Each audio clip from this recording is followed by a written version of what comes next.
অন্য কোনো ধর্ম আল্লাহ রাব্বুল আলামিনের কাছে গ্রহণযোগ্য নয়। আর ইসলামই হলো আল্লাহ রাব্বুল আলামিনের মনোনীত ধর্ম। ইন্নাদ দীনা ইনদাল্লাহিল ইসলাম। এই ইসলাম হচ্ছে আল্লাহ রাব্বুল আলামিনের একমাত্র মনোনীত ধর্ম। ইসলাম হচ্ছে একমাত্র মনোনীত ধর্ম। কাফিরদেরকে এই কথা বলার সাথে সাথে তারা আল্লাহ রাসূল সাল্লাল্লাহু আলাইহি ওয়াসাল্লামকে দুশমন ভাবা শুরু করেছে।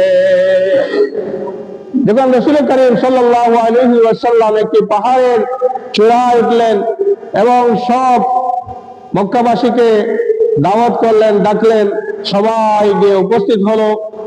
রাসূল করিম সাল্লাল্লাহু আলাইহি ওয়াসাল্লাম তাদেরকে বললেন, হে মক্কাবাসী, এখন যদি আমি তোমাদেরকে বলি ওই পাহাড়ের অপর দিক দিয়ে সৈন্যবাহিনী তোমাদেরকে আক্রমণ করতেছে, তাহলে কি তোমরা বিশ্বাস করবে? তারা বলল, অবশ্যই আপনাকে বিশ্বাস করব। ছোটবেলা থেকেই আপনাকে আমরা জেনে শুনে আসছি আপনি সত্যবাদী একজন মানুষ। জীবনে কোনোদিন কোনো মিথ্যার আশ্রয় নেননি। আপনি জীবনে কোনোদিন কখনো কোনো মিথ্যা কথা বলেননি। জীবনে কখনো কোনো মিথ্যা কথা বলেননি। আর এখন কিভাবে বলবেন? আপনি যেটা বলবেন সেটাই আমরা মেনে নিব।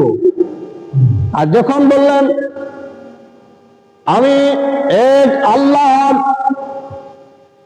দিকে তোমাদেরকে আহ্বান করছি, আল্লাহ ছাড়া কোনো মাবুদ নেই, আর মুহাম্মদুর রাসূলুল্লাহ সাল্লাল্লাহু আলাইহি ওয়াসাল্লাম হলেন আল্লাহর প্রেরিত রাসূল।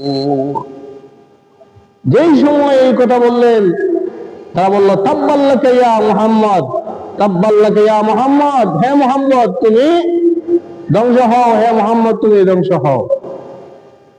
এতক্ষণ যাবৎ যাকে তারা বিশ্বাসী বলেছিল, কিন্তু এক আল্লাহর দাওয়াত দেওয়ার সাথে সাথে তারা তাকে ধ্বংসের কথা বলছে, তারা তার কথা মেনে নিচ্ছে না।